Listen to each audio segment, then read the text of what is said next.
So a bit of a story of how I've done this before. So when I was agency side, we had a customer who wanted to move to ABM, and it was the marketing team who wanted to make that move. Sales did not. It was a sales team of about 60 people, and we were just like, this is just going to be impossible. So we need to find an early innovator. So we went actually for the most difficult person. We found a guy who had retired 3 times because he was that age.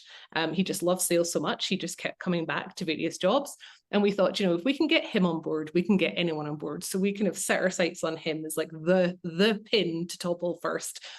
And so we did, the full enablement around him.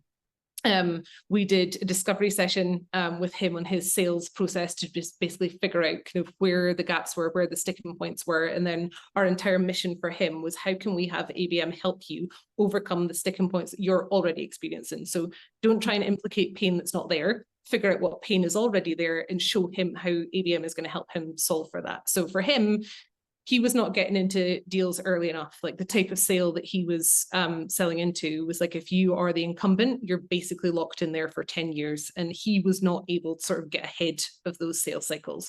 So the focus for the ABM program for him was focusing on accounts that we knew were likely to have projects coming up, and that he started to engage with them before there was an open opportunity, before there was a sales cycle. So he was able to build relationship, become a trusted advisor.